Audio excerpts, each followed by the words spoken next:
Here. Gillen. Here. Harrod. Here. Finley. Here. Rutherford. Here. Seahorn. Here. Salter. Here. We have a quorum. Thank you. Please stand and join me in reciting of the Lord's Prayer. Our Father, who art in heaven, hallowed be thy name. Thy kingdom come, thy will be done, on earth as it is in heaven. Give us this day our daily bread, and forgive us our trespasses, as we forgive those who trespass against us.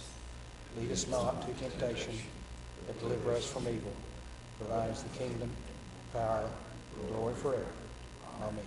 And the flags in attention, position, pledge. I pledge allegiance to the flag of the United States of America and to the republic for which it stands, one nation, under God, indivisible, with liberty and justice for all. Thank you. Item 1, citizens' participation. This is that time in the agenda where you can speak to us. Our protocol is that you come to the podium, tell us who you are, record your contact information, and you have 3 minutes to speak your piece. We're limited to 3 minutes per individual and 12 minutes per subject matter. So if there's someone there that would like to say something to the commission, then have at it. It says 3 minutes per individual. I can't even say hello in 3 minutes. My name's Melissa Dennis. I'm the Pottawatomie County Commissioner of District 1, but I'm here on behalf of the other two county commissioners and on behalf of some constituents in my district on the Expo, just to say we're here to help. If you guys want to sit down and discuss something that the county can help with, please let one of us know. We want this thing to succeed just like everyone else does. And, you know, I haven't seen a contract and whatever, but we're here to we want it to succeed, whatever the outcome may be. But please get with me or one of the other two commissioners, and let's see if we can all put our heads together. But we're here to help however we can. And I have another subject. Go ahead. We opened bids today on Wolverine, you know, because I'm paving that 4 miles, and the last mile is the city limits. And it was $1.2 million, which was the low bid. I haven't awarded it yet, but that we just opened bids today. So that, huh? Thank you, Melissa. That will be coming into fruition pretty soon. So we almost are done with all of the ditch work and everything, and then we will award that. And hopefully by the end of August, 1st of September, we will see 4 miles of paved road from 177 to Kickapoo. So with that being said, Very good. I'll leave it with you. Thank you.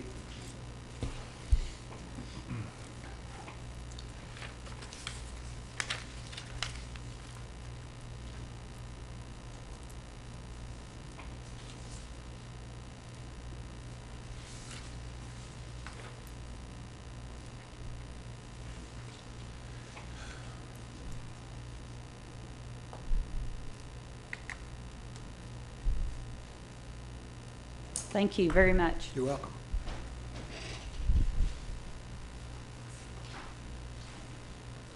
Good evening. My name is Daniel Matthews. I currently sit on the Planning Commission, and for several years here in our community, we've had open vacancies on many of the commissions and boards. In the past couple of years, we've been blessed with many citizens that have stepped up and volunteered to serve, and I'm here to express my support for the two appointments tonight. Both bring unique perspectives that I believe are needed on our commission as Chairman Bergstein and Robbie Kinzel leave the commission. There's important work ahead in the coming year as we look at subregs and different kinds of things for developers.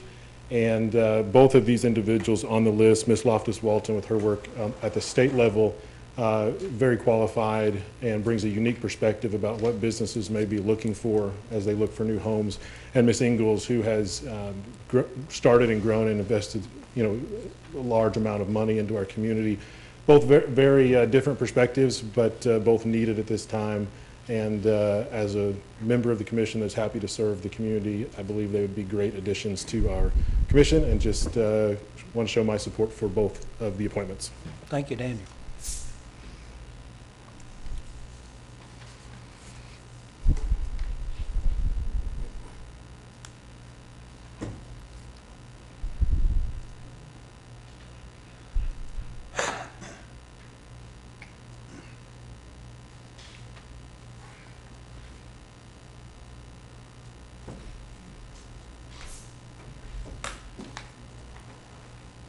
Anyone else?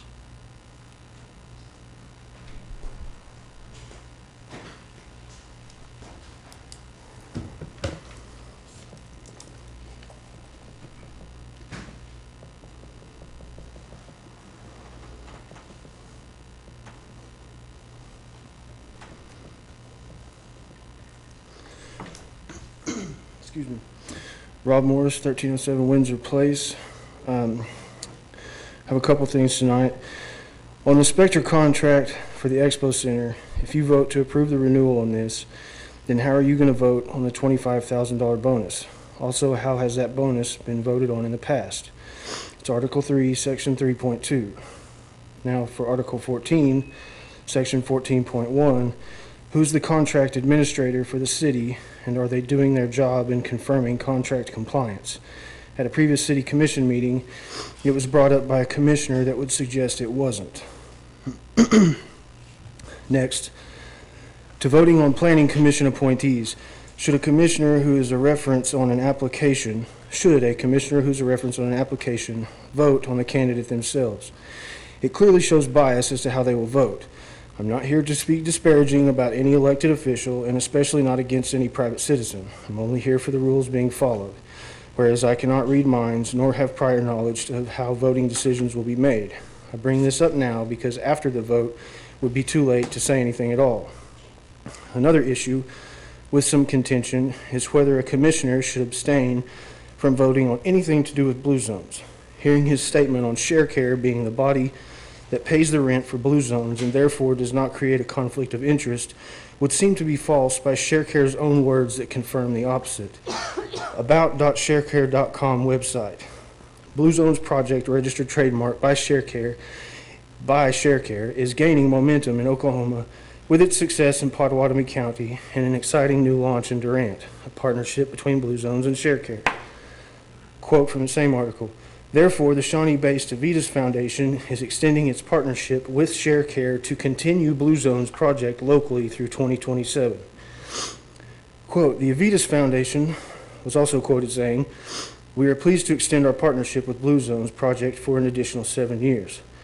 This, in my mind, is a direct conflict of interest and should be rectified accordingly. Once again, Article 16, Section 1 of the City Code for reference. For my final issue, it has come to my attention that some are looking at privatization of the Twin Lakes. In my opinion, this is an absurd idea that will only hurt our lakes and drinking water. It will kill the small bait and tackle shops and other businesses from privatization, thus taking away from the Shawnee-owned small businesses who currently provide bait and tackle and such services now and for the past many years. It would increase oil and gas in the water from an increased number of boats and traffic. When they open, would they open up both sides of the lake, or keep one for swimming and recreation and one for fishing only? Seems as if the recreation side would get crowded fast and possibly become an issue of safety as well. Then we get into shorelines. If the city still owns all the shoreline, then are they going to have crews cleaning them as well? It's not the homeowner's responsibility if the general public can use their lakefronts. So now it's a full staff and not only the addition of 2 officers for patrol. We have 2 nice small lakes, but not big enough to be a Bell Star or Porham Landing like Eufaula. That seems to be the extreme side thinking on this subject. Shawnee Twin Lakes does not have the shoreline mileage that is even close to Thunderbird has. Lastly, there's a Facebook group named Oklahoma Fishing Fools, of which I am a member. We have around 55 to 60,000 members statewide. We fish the Twin Lakes a lot and bring money to Shawnee from buying at the small town mom and pop bait shops. And with most people that fish, we leave the area as it was or better when we leave. What happens when the lakes are so crowded that we quit going altogether? I'm all for fixing the area up, but not making it a commercial wonderland. Thank you. Thank you, Rob. Anyone else? For future reference, please try to, I'm hesitant to interrupt when you go over the time, but please try to stay within the 3-minute limit set by the commission. Anyone else? Item 2, consider approval of the consent agenda. Are there any items that any of the commissioners would like pulled? Like item F pull, please. Item pull. Anyone else? Would entertain a motion to approve the consent agenda absent item 2F. Moved by Commissioner Bolt. Second. Second by Commissioner Rutherford. Is there any discussion? Call the question. Motion carries 7-0. Item 2F, Mayor's Appointments, Planning Commission, Amy Loftus-Walton and Cami Ingalls. You wanted them pulled? I've got a couple of objectives. One of them is that, of course, their term is for 2024, and that's the same length as the mayor's term, so we're about 2 weeks away from the election, so I'd like to see that deferred until the mayor's election is settled, and the new mayor can have an input on the planning commission. I've talked to some of the other commissioners. I know that if it's deferred, there's a possibility of not having a quorum at the planning sessions, but that's just one of those things that we'll have to handle, or the planning department will have to handle. We've had some good people on that planning. I don't know either one of these people personally, but I think that it should be something that the new mayor would be involved in, because that, again, is a 4-year appointment, so that'll be all the term. There will be another appointment coming up during the mayor's tenure if they decide to just serve one term, and there's definitely going to be a new mayor. So I'd move that we defer this till after the mayor's election is settled.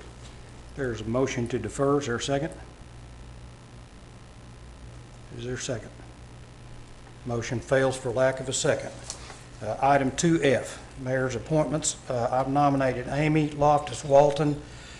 She is affiliated with the Lieutenant Governor's Office, and she's in her 40s, brings a good background. I've worked with her on several different committees, and she brings a world of contacts, and I think that's the reason the name nominated her. I also nominated Cami Ingalls. Cami is a little younger than that, but well into her 30s. She's new to town, brings fresh eyes. I've been in several meetings and commissions with her, and she's a bright young gal, has made substantial investment in the community, both in downtown and outside of downtown, and those are the reasons that I nominated those. And the chair moves to approve the nomination of both of the applicants. Is there a second? Second. Second by Commissioner Rutherford. Is there any further discussion? Well, we've been notified about 2 or 3 weeks ago about the mayor's appointment, and I registered a complaint then, and I'll do it again because, here we are, like I said, less than 10 days or 11 days away from the election, and these people will be appointed, and they're going to have to work with the new mayor and new commission. I don't know whether I'll be on the commission or not, and I don't know who the mayor will be, but those are some of the things that we need to think about. And this has been removed from the agenda one time because I opposed it, and then it's been placed back on the agenda. So, I think it's another opportunity to, to split up the commission. I don't know whether that's the intent of it or not, but like I say, I don't know either one of these ladies personally, but I have a personal opposition to an outgoing mayor and outgoing representative trying to control what happens in the next 4 years. So I'm opposed to the appointments. So, question. It's a 4-year term. The mayor's term is 4 years, so that means every mayor cycle we have this same issue. I mean, has there ever been a reason we've stopped that in the past. I'm not aware of one personally, but it seemed like we'd have this same issue every election cycle for mayor. Normally, I don't know, I've served on the commission for a number of terms, and we've usually not done this until the new mayor takes the seat. Excuse me, may I address the commission? Absolutely. It is normally a 3-year term. The reason that we made it a 4-year term this way is because it's a 7-member board, and we try to keep it where there's 2, 2, and 3 expiring at the same time. The way the planning commission currently falls is you have 4 expiring at the same time and 3. So we decided to make an additional year this one time, so now we'll have 3 different term years. That is why this particular appointment is a 4-year term. Who is, when you say we decided, who is we? I did. I spoke with Chance about it, but that was our recommendation, and that to kind of try to split it up, because they did have 2 that had to be reappointed, and then they had 2 that termed out. Well, if those 2 that was reappointed did not want to be reappointed, they would have 4 openings. Then they would not be allowed to have a quorum at that time. So we thought that if we did it this way, we could have done partial terms, but it would have been just 1 partial term, and then we would have had to reappoint them again. So I made the recommendation to make it a 4-year term. And do we have that authority? Sir, well, depends on who we is. The commission has that authority, but we would probably want to adopt some modifications to the existing code prior to making that type of a step. I don't think it's a bad idea. I think there's some common sense associated with it, but at this point in time, the Article 2 dealing with the planning section, particularly section 22-23, or excuse me, 22-22 does require that it be 3-year terms. And so I would say that as the commission entertains this evening, that absent intervening legislation at some point in the future, you would be appointing for a 3-year term. Okay. I appreciate that. In response to Commissioner Harrod's comments, there's a very strong likelihood that we're going to have a runoff election. I'm going to be sitting here till September. I see no reason to put this off, and the fact of the matter is, it's my job to do this, and I'm going to do my job as long as I sit here to the gavel. Where I got 1 day or 1 year to go, I see no reason to not go ahead and perform my duties. Well, you know that I've objected to some other appointments, and I've kept my mouth shut, but I'm not going to do it again, because that's, as far as I'm concerned, it's stacking the planning commission, and it's not providing good diversification on the planning commission. And I don't know either one of these ladies personally, but I do know their association and everything like that. So that's the reason that I'm opposed to it. I registered my opposition over a month ago, and didn't do any good, so I just had to go public with it, and I don't mind doing that. It's just a matter of what's good or what's bad or whatever, but I don't think it's good for the city of Shawnee to stack the deck on the planning commission. That's what I think you're doing. So you're within your rights to do that. And That's why I expressed my concerns. Question, doesn't everything have to go in front of the city commission anyway? Yeah. yes. So, I mean, ultimately, regardless of who on the planning commission, the city commission has the right to overturn it. I've never voted to not, Against the planning commissions. Sustain whatever the planning commission does. I don't think it's a good practice to do that. That's why their position is so important. I guess just to reiterate my comment, I strongly disagree with your underlying reasons. I don't consider it to be, I have the floor. I allowed you to speak. I don't consider it stacking the commission. These are both good young ladies, and if anything, they add diversity to the planning commission as opposed to lessening it. Well, I already made a couple of appointments that I oppose, so I'm definitely going to oppose these. Call the question.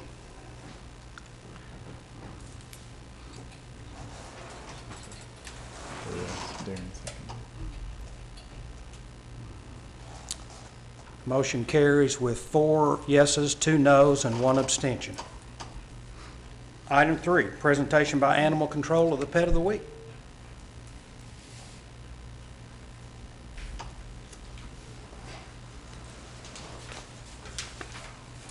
I'm Officer Leathers with Animal Welfare. This is Sheba, our pet of the week. She's been with us for about a month. She's available for adoption up at the shelter. Great, thank you very much.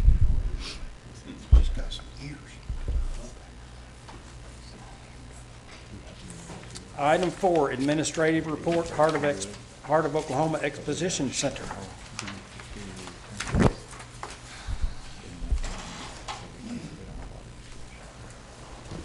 Do we have the presentation?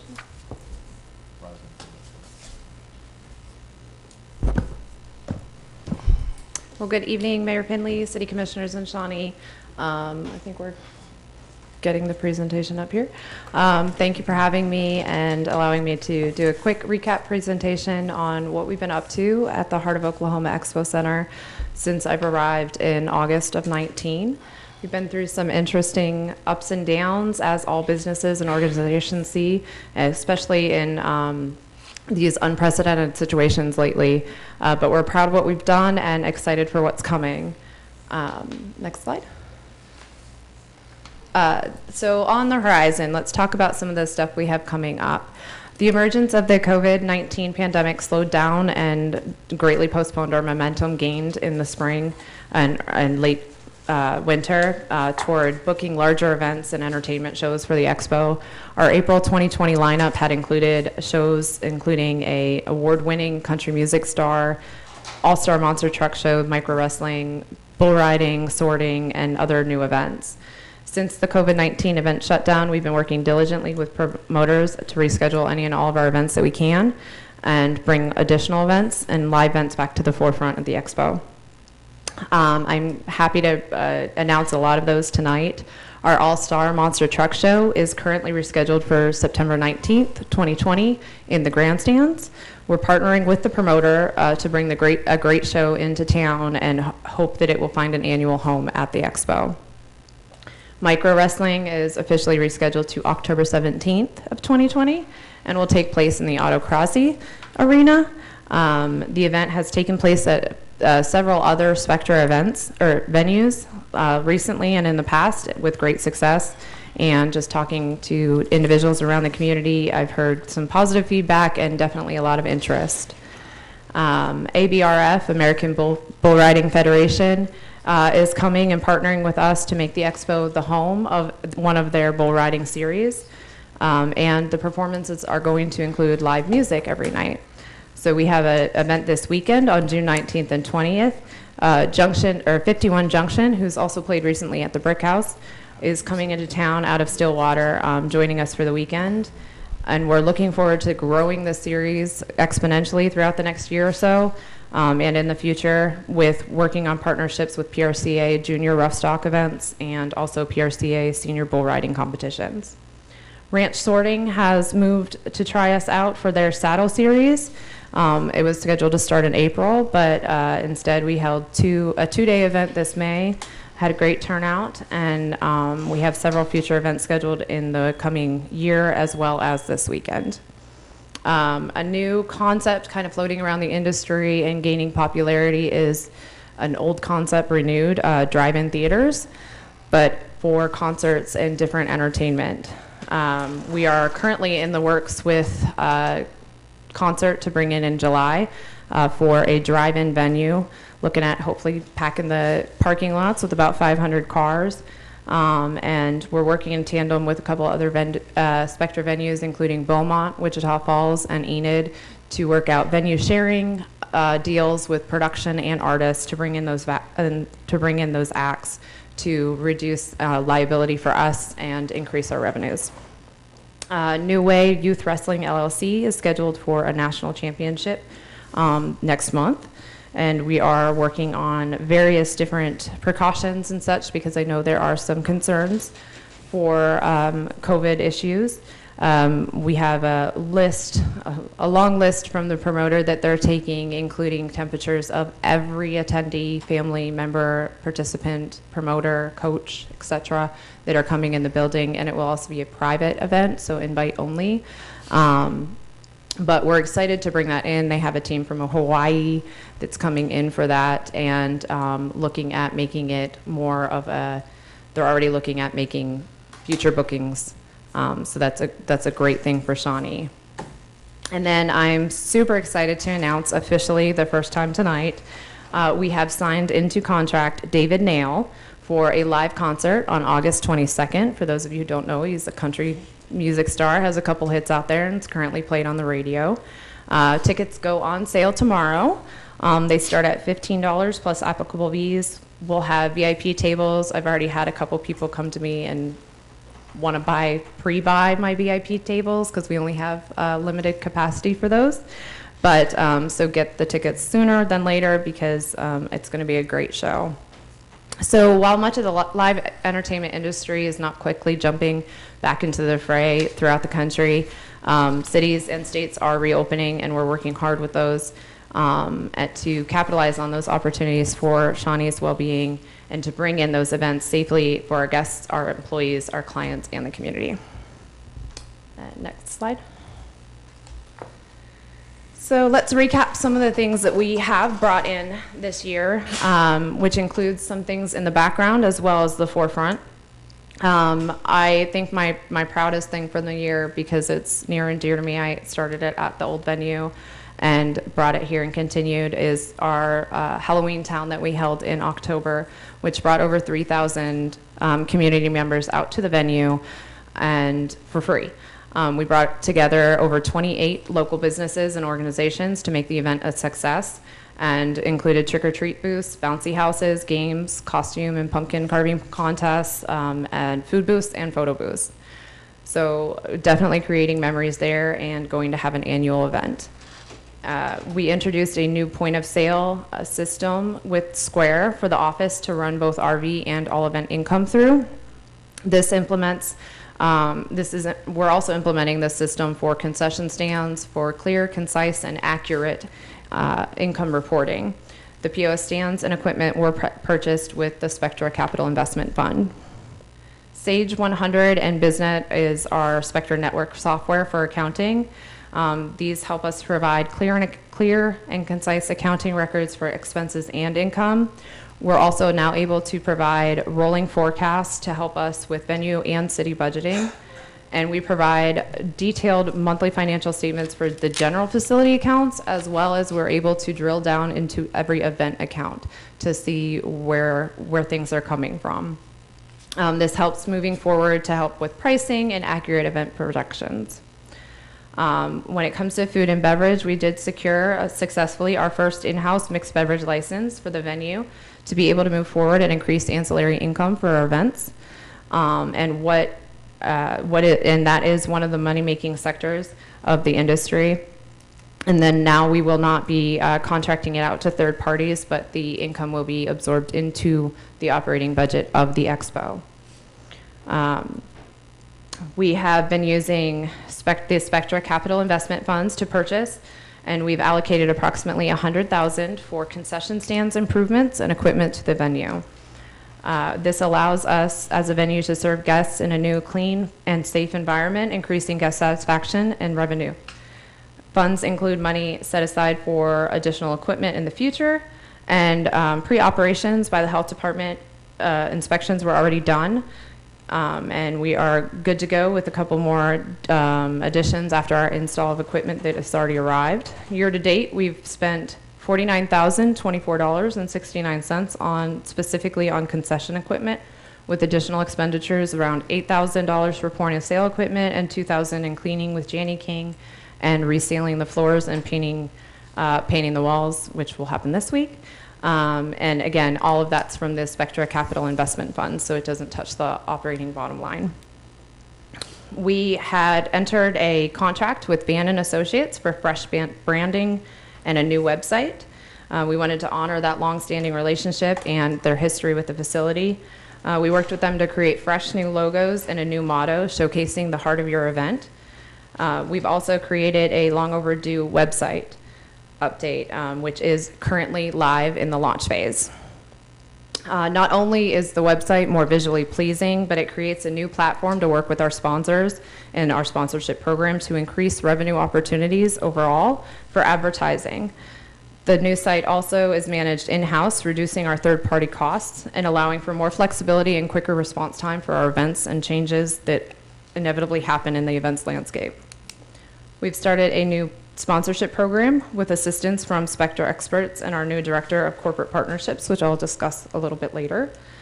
We've developed a full partnership and sponsorship deck, and in March, I fully secured a new sponsorship, our first hotel sponsorship with Hampton Inn by Hilton Shawnee, with a start date. We're going to start it in July because we adjusted it to coincide with both our website full release and also with event disruptions for the COVID-19.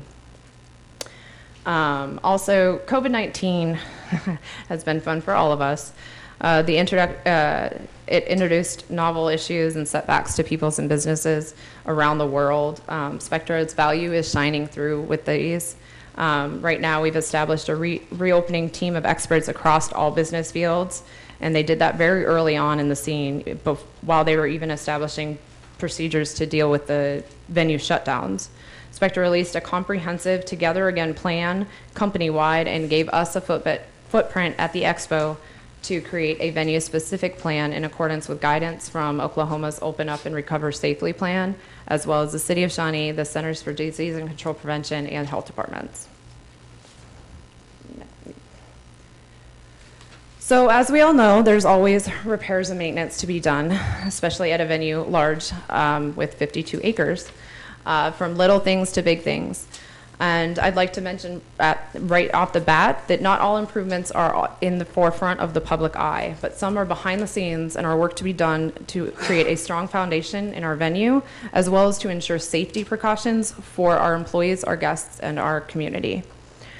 So some highlights that we've done: autocross in the autocrossy building and the Fred Humphrey Pavilion. We've repaired existing elements and installed a new functioning control system for the barn sound system, which has been an Achilles heel at events in the past. We've replaced, repaired, and installed overhead doors throughout Fred Humphrey and the crossover. We've installed and replaced a south shop door, added locks, repaired electrical drop boxes throughout the venue, and brought the fire sprinkler system up to code.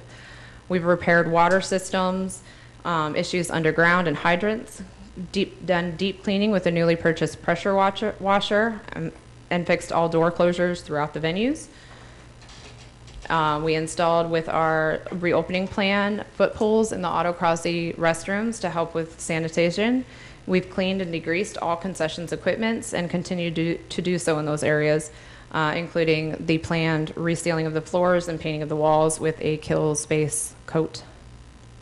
We're working on a longer-term phase plan to remodel and reopen the abandoned restrooms in Autocrossy Section B and outside of the Fred Humphreys Pavilion near the crossover. This is one area that I've noticed in the last 10 months that we just don't have enough restrooms in those areas for the capacity of those buildings. So to grow new and bigger events, we need to have the restrooms to support them. Also in January, we got new bathroom fixtures installed venue-wide, and that was free of charge through Grimsley's Janitorial and an agreement with those. In the conference center, the newest building of the facility, it still needed to be put on a regular cleaning schedule with vacuuming and shampooing carpets. We remedied all fire code violations, including but not limited to repairing and replacing all exit signs, cleaning up and organizing storage rooms and electrical rooms that were out of code. And we fixed the elevator call system to code. Changed locks, interior and exterior for the entire building, added cameras to cash handling areas and POS system areas, and also purchased drop safes for secure deposits of all monies that come into the facility. We deep cleaned and sanitized all of the tables in the conference center. The grandstands, the grounds, and the RV park also needed work. Power washing was completed on the grandstands. Seating, the boneyard is continuing to be cleared out and having hauled off trash and scrap metal loads and burned appropriate debris and brush. Since obtaining a riding mower in April 1st from the city, regular mowing schedules has been done throughout the grounds and the 52 acres we maintain and help maintain with the city. We're working on a agreement with the city as well for beautification and improvement. Established a cleaning routine for all of the RV stations and also closed down those not regularly used to prevent abuse. We've removed the cable fencing on either side of Autocrossy building as it was a safety hazard and it was constantly being pulled out and served no real viable purpose. We completed various repairs throughout the RV parks, hydrants, electrical boxes, as well as hydrant iron guards for safety and use. We've been gathering property throughout the campus to organize assets, i.e. the concrete barriers, stalls, panels, equipment from the boneyards, gates, pallets. We've contracted a welder and we've repaired over 30 gates and panels, an ongoing process for our stalls, and the 4-in-1 drag and a mower. We perform regular R&M schedules on equipment. Some equipment and vehicles are badly aged and or neglected and have been for years and are needing replaced overall. But in the meantime, we are repairing and maintaining those pieces of equipment regularly to maintain operations. We've developed a drainage system in the practice arena to help minimize flooding and to help make the space more usable as well.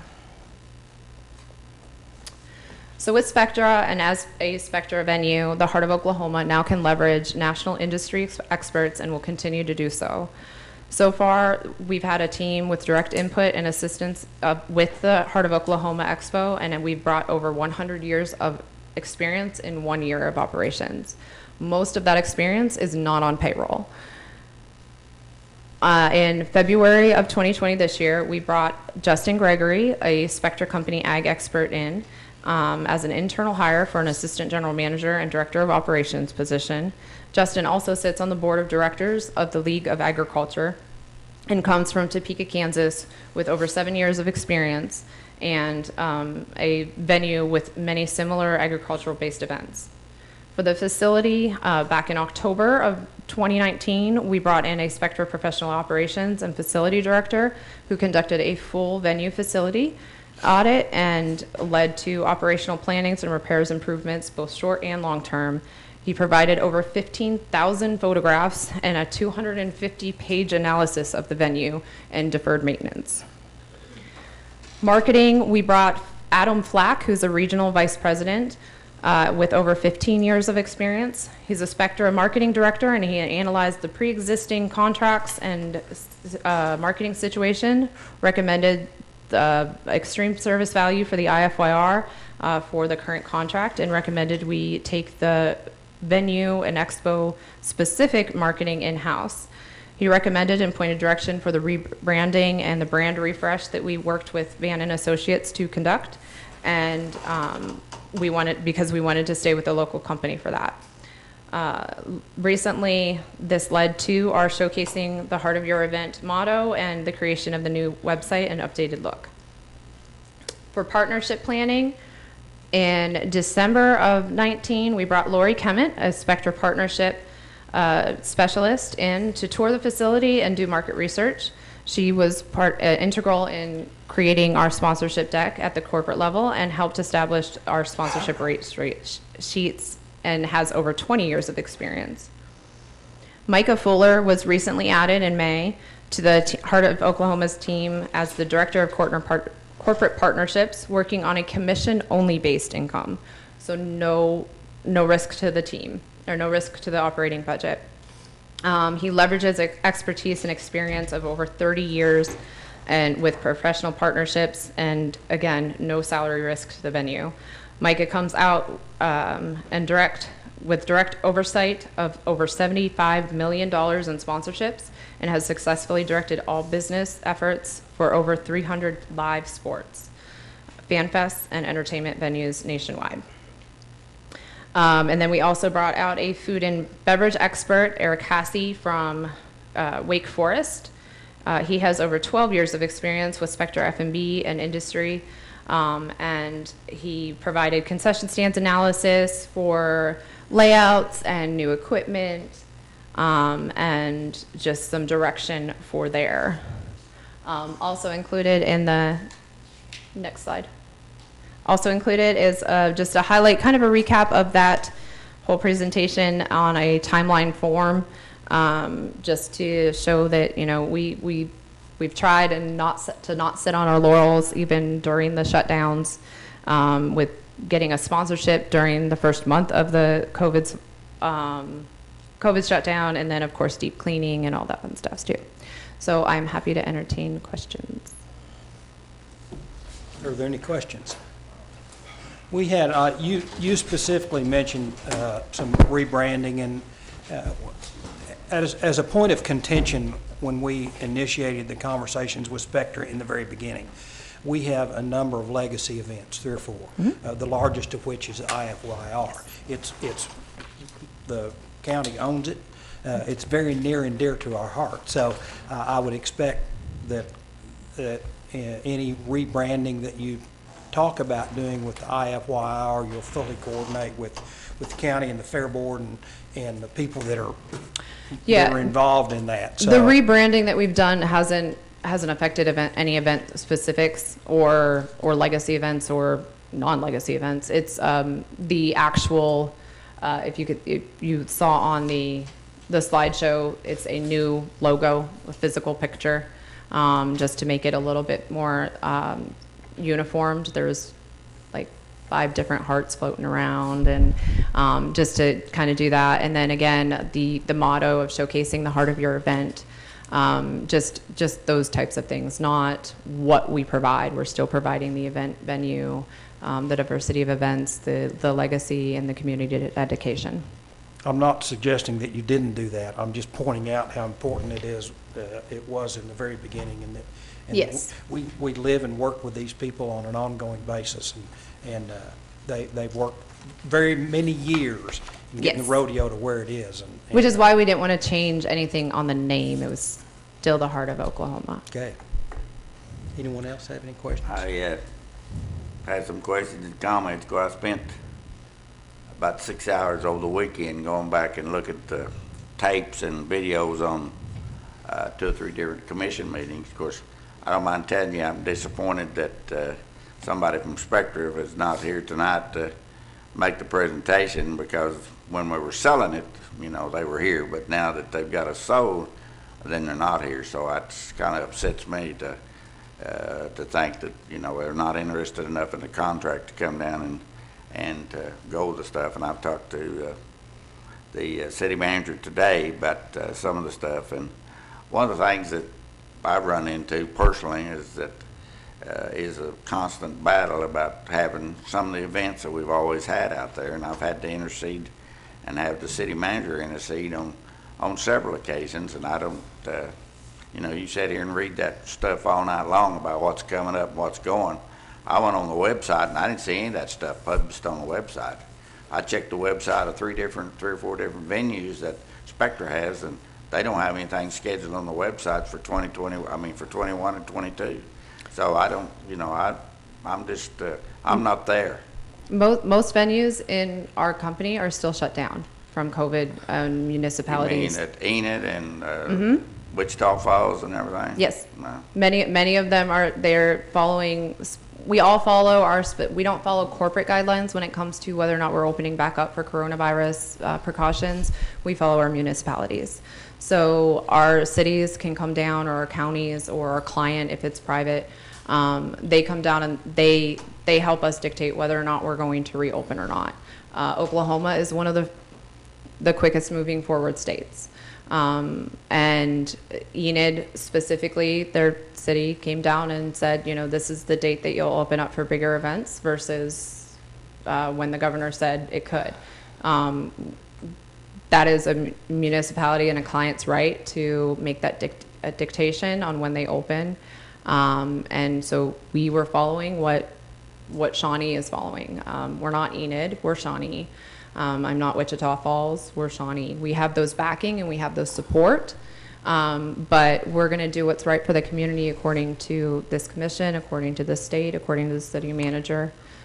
And just a quick comment on the Spectra. I am Spectra. I'm Expo and I am Spectra, and I've had a lot of support from those who came before me with contracts to help with this. They helped prepare the presentation and If I wanted to, I don't know about anybody else, but I was bored out of my gourd because I don't like for somebody reading to me. If I'd have had that a day or two ahead of time, been able to study it, then I'd have been a lot happier than I am right now, because that doesn't, I'm not that kind of a learner. I've got to see it down, I've got to read it ahead of time.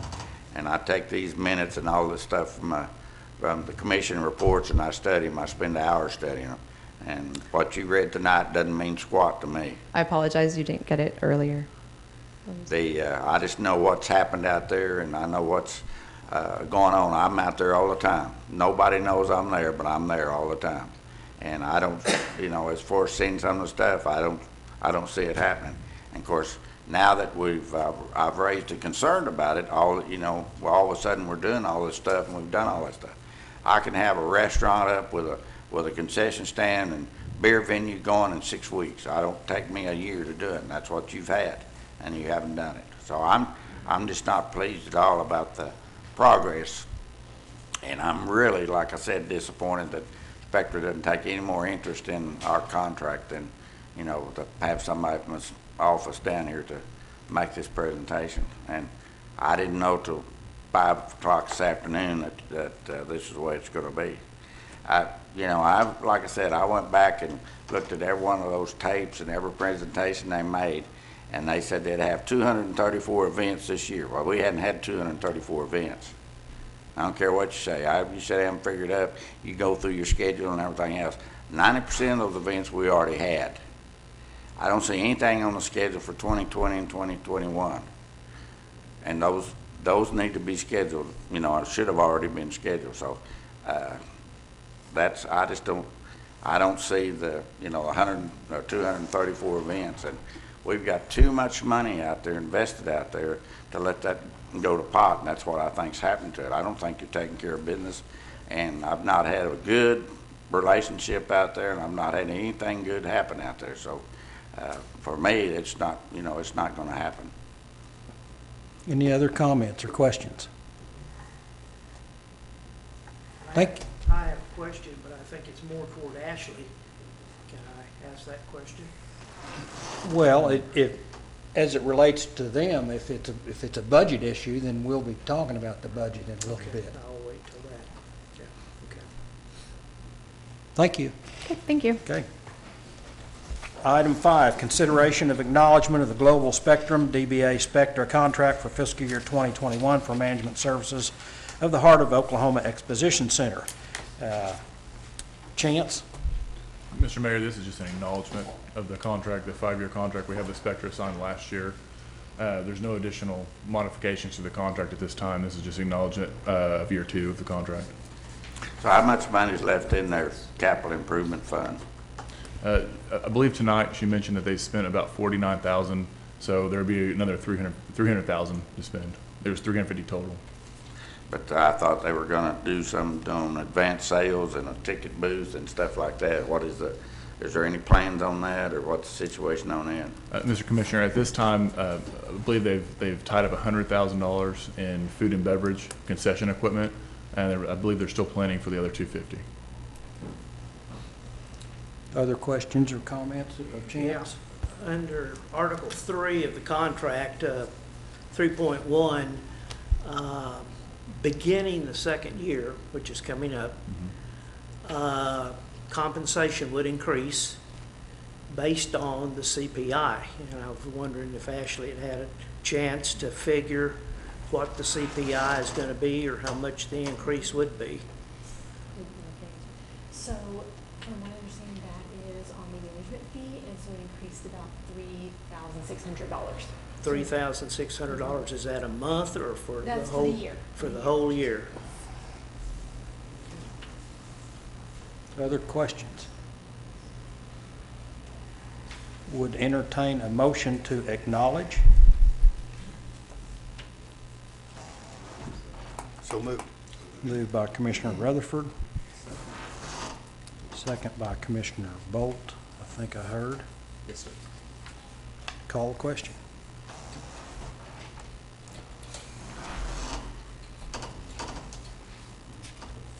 Motion carries with 6 yeas, 1 nay.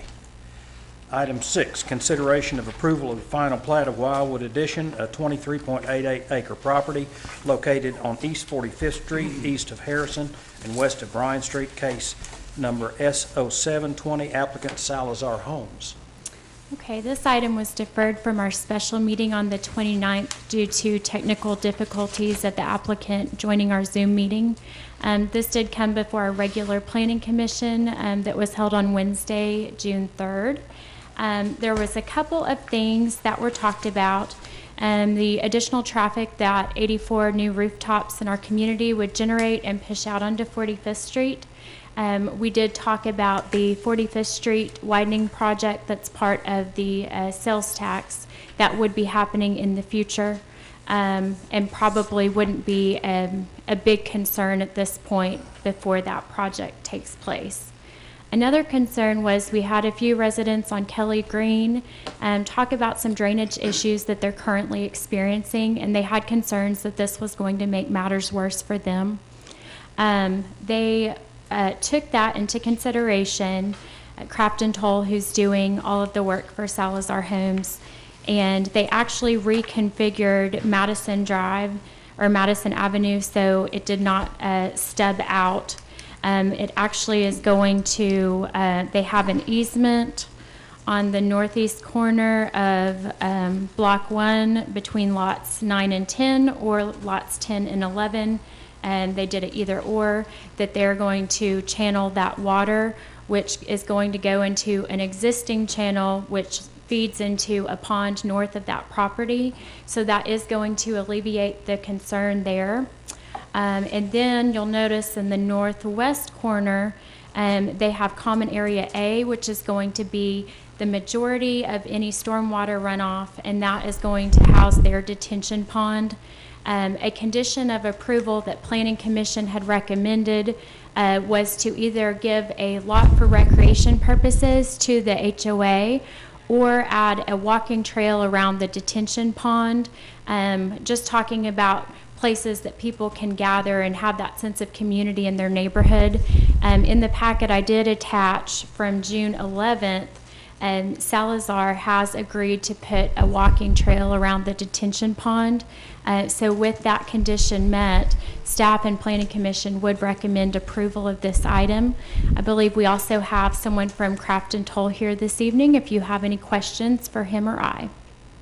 The Kelly Green property is on the opposite side of 45th, isn't it? Well, it's still on the north side of 45th, but it's in the last edition or the last phase of the Woodsong edition. Okay. It's one of those main roads. So it's contiguous to this? Yes, Okay. yes. That was my and that question. is where the concerns came from. Okay. Any questions of Rebecca or Crafton Toll? Thank you. Would entertain a motion to approve. Moved by Commissioner Gillen. Second. Second by Commissioner Seahorn. Call the question. Motion carries 7-0. Item 7, consideration of approval of fiscal year 2020-2021 budget. So it's finally arrived. So nothing has changed very much from last week. The only big change is we included some additional funding for sidewalks out of Fund 302. But I'm more than happy to answer any questions that you guys have that have come up between last Monday and now. Any questions of Ashley? Thank you. Oh, okay. Would entertain a motion to approve. So moved. Moved by Commissioner Rutherford, second by Commissioner Gillum, I think I heard. Is there any further discussion? Call the question.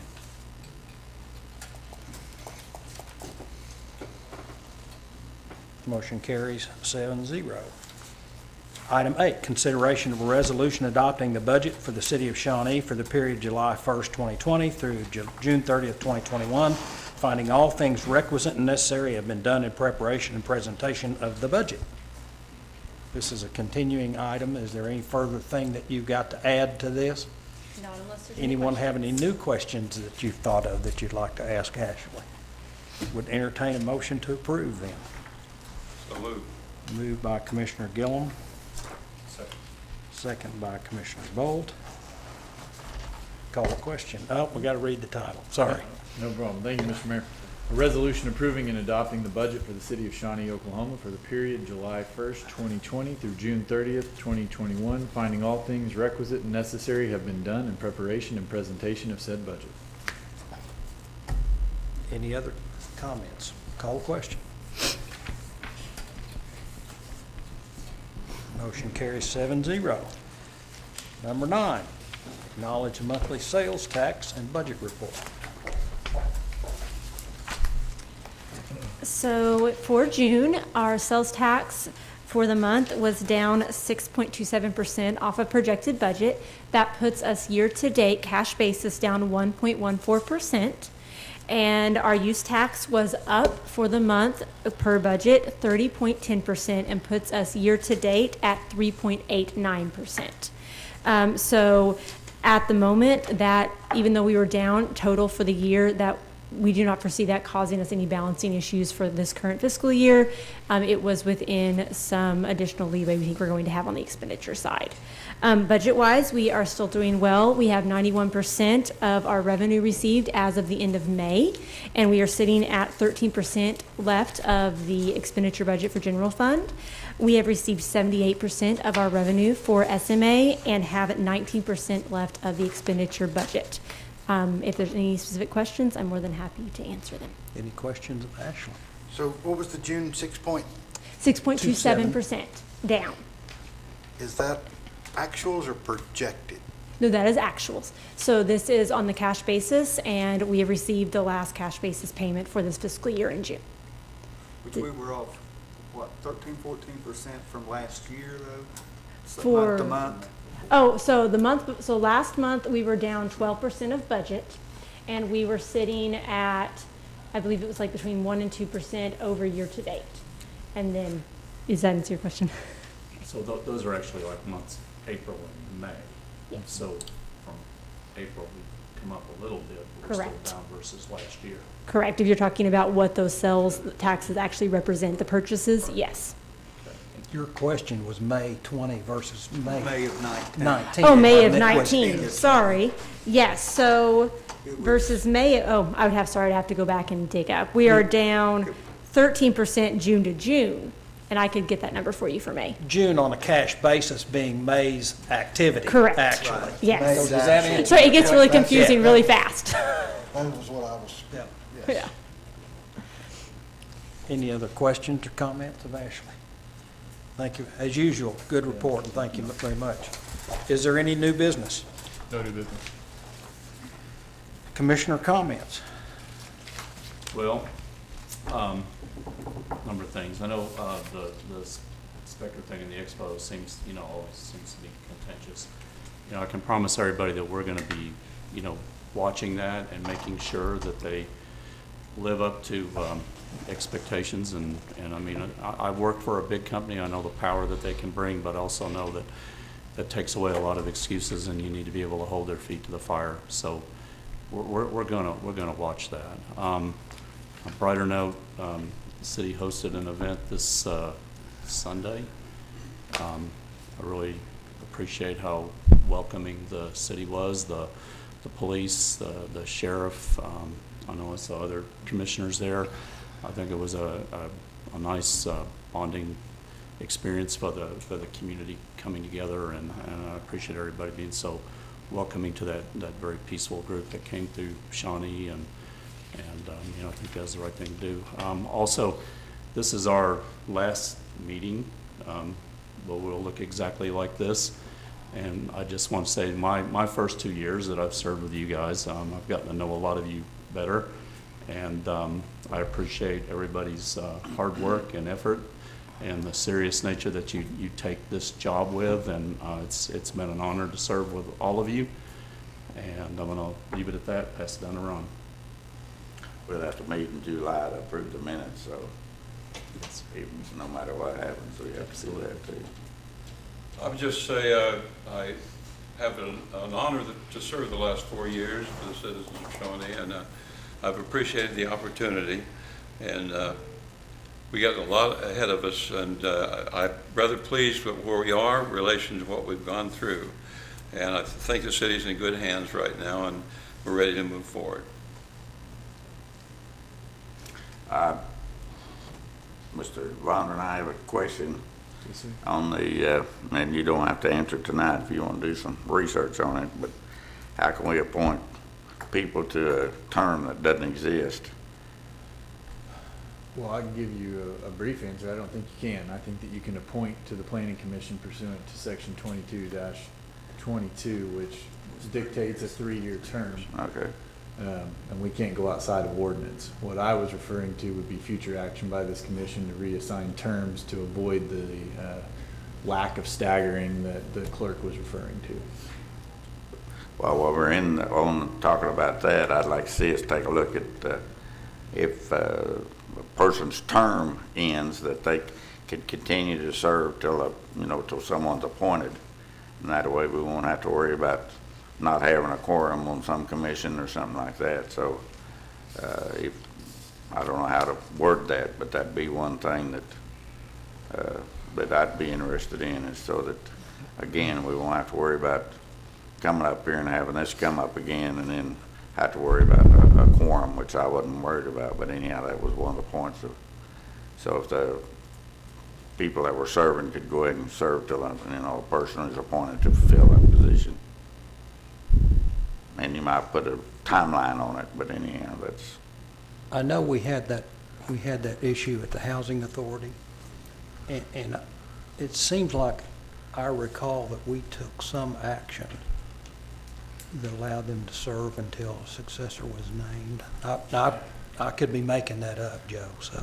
Mr. Mayor, that rings a bell, but I would probably get it wrong if I tried to guess what we did there.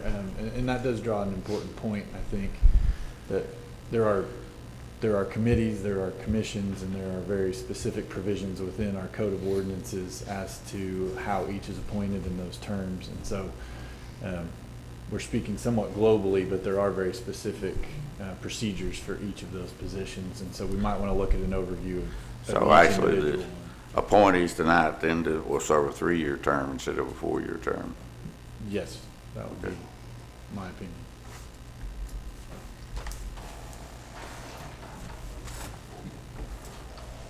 Commissioner Bolt gets to go first and usually steals my thunder. I should start in the middle. Well, I'm done. I hope I'm done. You busted Ben's bubble right off the bat. I was proud to see Shawnee hosting a very peaceful event Sunday. It was handled well by everyone, so it's nice to be part of a small community that can do those type of things, and it come across as it should have, visible and peaceful. So that was good to see. Also, Commissioner Harrod reminded us that we do have to ratify minutes, because I was on board with it will look different. So other than that, I was proud to work with everyone, privileged to work with everyone for the last 4 years, and it's going to look different for the majority of the next meeting probably. So glad to serve with everyone, and remind everyone, don't forget June the 30th to exercise your rights to vote. Yeah, I hate to be split on stuff from a standpoint on the planning vote. You know, you kind of want to be uniform with what's going on. And I think Richard kind of brings a lot to the table with who the nominees were, and I think it probably needed to be done. Specter, I've been a little disappointed with what they have done, but they've had a historic obstacle with COVID-19 to where for me it's probably more of a lack of communication on what's going on out there. I know Chance talks to him on a regular basis, but from the commission standpoint, you know, unless you get on the website to see what's going on. We need more transparency from y'all.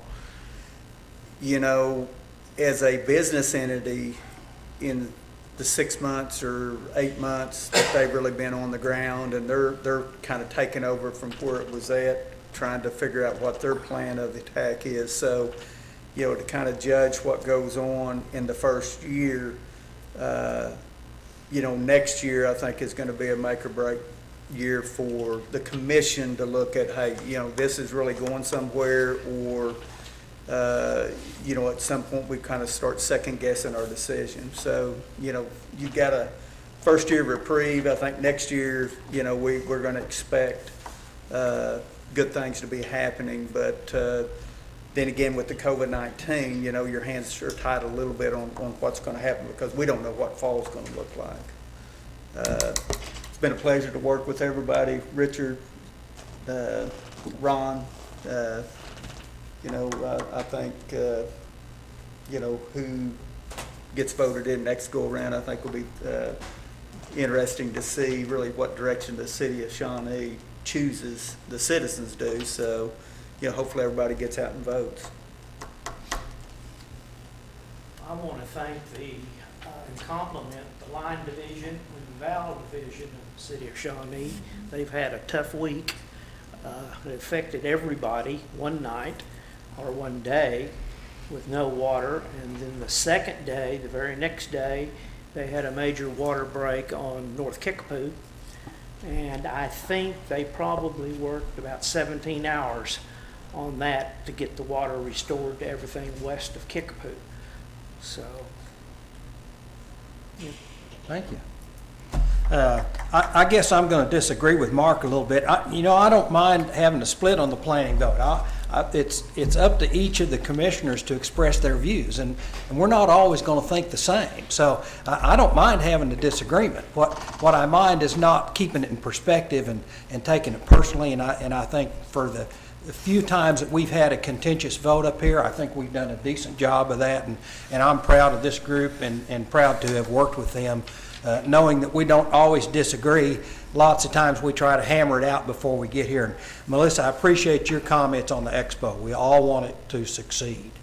And I echo what Mark said about their performance out there. I know James is out there a lot. I value his opinion highly. He's very integrated with the ag sector. I'm an idiot when it comes to those things. So admittedly, he works hard at being informed, and I value his opinion very, very highly in that regard. So I think Chance has talked to Specter and has satisfied himself that they're at least headed in the right direction, even though they may not have measured up like several of the commissioners would like for them to have over the time. I appreciate having been able to serve as your mayor. I don't know if there's a runoff. I may be here till September. I hope there's no runoff, and so I hope I see you only to approve the minutes next time, and we'll go from there. In terms of getting out to vote, please get out to vote. There's been a great deal said and talked about in terms of blue zones, and it keeps coming up almost without fail of every meeting. The city has no affiliation with Blue Zones. Blue Zones is an organization that's located in Shawnee. We don't run them. They don't run us. It's a voluntary organization. What they've done in the 3 years that they've been here is they've signed up 3 churches voluntarily. They've signed up 3 grocery stores, Fire Lake and the 2 Homelands. They've signed up 6 restaurants. They've signed up 8 schools. They've signed up 31 work sites, including the Citizens Potawatomi Nation, who's the largest employer in the county by a lot, including SSM Hospital, including Shawnee Public Schools, including George Fisher. Now, these people are not idiots, so you can believe the propaganda that's out there if you want to. My point in telling you this is so that you will be informed as a voter. I don't care if you like blue zones or not. I like them. There are others up here that don't. But it's important that you deal in facts and not supposition. And I think if you read the constant bombardment, you're very likely to be misled. That's my opinion, and we are adjourned to the Shawnee Airport Authority. And would entertain a motion to approve the consent agenda. So moved. Moved by Commissioner Rutherford. Second. So where are we? Second by, we're on the Airport Authority Okay. on the consent agenda. Second by Commissioner Bolt. Call the question.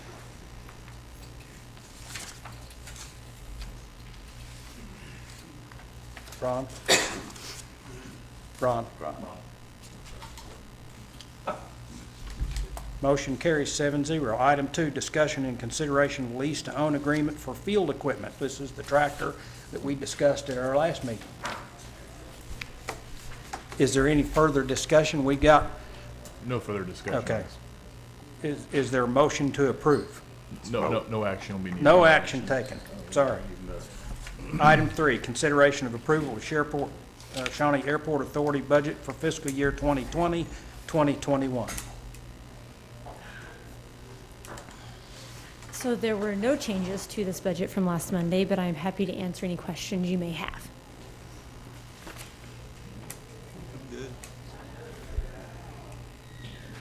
Seeing none, would entertain a motion to approve the budget. Motion approved.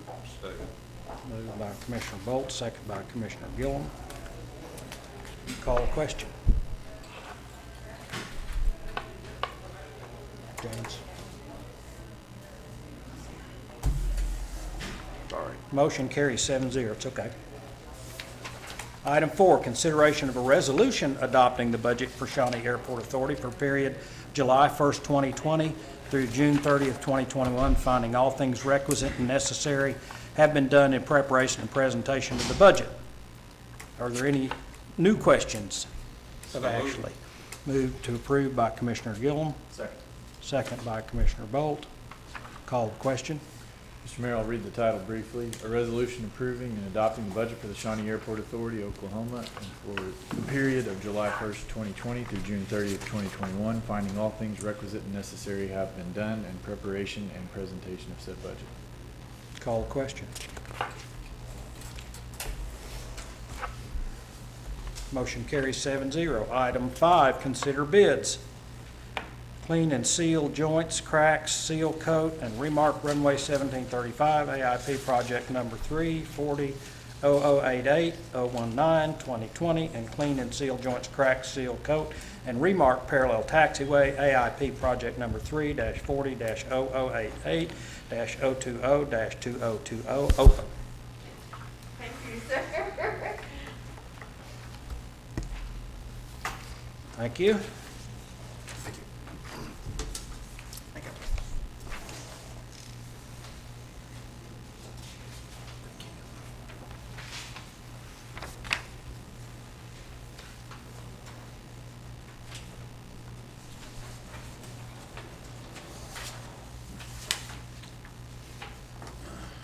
Use the temptation to wet your finger again. There we go. I know, it's hard. Thank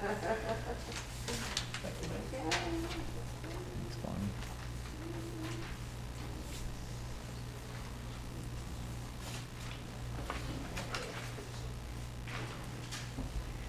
So the bid tab itself is almost as complex as the introduction. And so we'll read out what we do have here, and recognizing that there are alternatives. The reason that we see base bid 1 and base bid 2 with various alternatives is the way that the program is being funded by the FAA. It will be a single contract, but each price had to be solicited individually because they're being funded by 2 separate grants.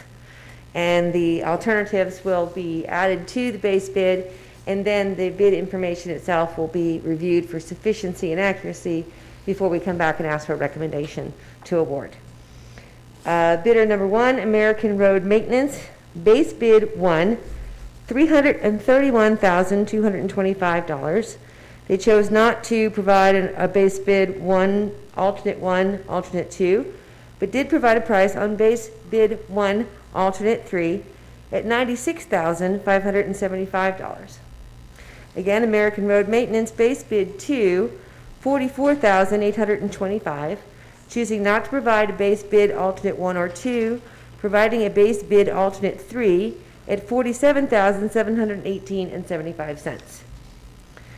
Tri-City Seal Company, base bid 1, $358,367.50. Providing base bid 1 alternate 1 at $101,238. Choosing not to provide alternate 2 or alternate 3 to base bid 1. Base bid 2, $77,847. Base bid 2 alternate 1, $49,627.50. Choosing not to provide base bid 2 alternate 2 or alternate 3. JLT Contracting LLC, base bid 1, $381,752.75. Choosing to provide all 3 alternates. Base bid 1 alternate 1 at $208,495. Base bid 1 alternate 2, $413,919. Base bid 1 alternate 3, $237,799. Base bid 2, $108,310. Base bid 2 alternate 1, $133,612.50. Base bid 2 alternate 2, $215,688.75. Base bid 2 alternate 3, $150,791.25. Does it work to award the contract on the base to one company and an alternate to another? If those are separate, I presume that they're separate activities. In fact, it does not work that way, and as it was advertised in the bid package, it was clearly stated the bid would be awarded on the, what's the word I'm looking for? You add them all up. You add up the base bids, and then the alternate as well, and so that would be the basis for the presumptive low bidder, and then through that. So it was advertised that even though it's showing as base 1, base 2, it is a single project, but because of the funding coming from 2 separate grants, the requirement to set it up the way you see it came from the FAA. But the funding is not undetermined, so that we haven't been awarded X number of dollars, and then there may be a separate award later of additional dollars. That's correct, sir. So I think if I understand your question, you're asking why so many alternates? No, what I'm asking is if we really only have one bidder here that's met the conditions. I can't, until we look through that and we get some additional answers from the FAA also, as far as which alternate we are going to be able to choose and work with, it would be difficult to say to you that the presumptive bid is, low bidder is one or the other. So you're going to recommend that we not take action tonight? Yes, sir, please note. We are actually have requested the FAA review what's called modifications to standards, and that is what's creating part of the alternates. And one of the things, of course, the FAA would like to see from us is the cost of the various alternates before they do exactly what you described, which is to offer us the amount of money necessary to complete the project. Okay. One of the questions, was it a requirement that each contractor bid on all of the alternates? No, sir, it was not a requirement. Okay, so they could actually get part of the bid and not bid on all of the alternates, is what you're saying, okay? The alternates are, to the best of my engineering understanding, various types of seal coat that may or may not be acceptable for the project based on the submission of the bid information to the FAA and also to the Oklahoma Aeronautics Commission. Well, then, that means to me that probably some of that product may not be available to every contractor. That kind of answers my question, that comment there in response to James. Are there any other questions of Bonnie? I move we defer till the next meeting. I don't believe it'd be the next meeting, sir. We have to wait on the, could you just say future meeting? The future meeting. We are required to wait on some information. Defer until the information is available? That would help too. Would you accept that change? Is there a second? Second. Second by Commissioner Volt. Thank you very much. Call the question. Motion carries 7-0. Is there any new business? No new business. We are adjourned to the Shawnee Municipal Authority. and would entertain a motion to approve the consent agenda. Moved by Commissioner Gillen. Second by Commissioner Bowles. Call the question.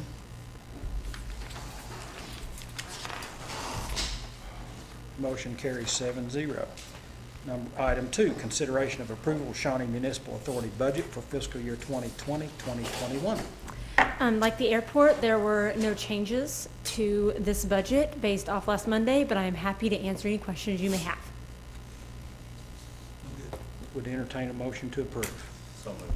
Moved by Commissioner Bolt, second by Commissioner Gillen. Call the question.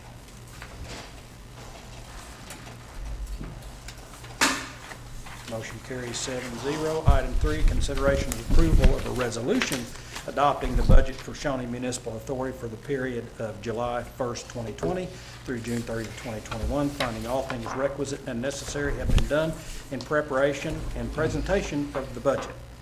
Is there a motion to approve? So moved. Moved by Commissioner Bolt, second by Commissioner Gillen. You may read the title. Thank you, Mr. Mayor. A resolution approving and adopting the budget for Shawnee Municipal Authority, Oklahoma for the period of July 1st, 2020 through June 30th, 2021, finding all things requisite and necessary have been done in preparation and presentation of said budget. Thank you. Call the question. There are no administrative reports, and we are adjourned. Thank you very much.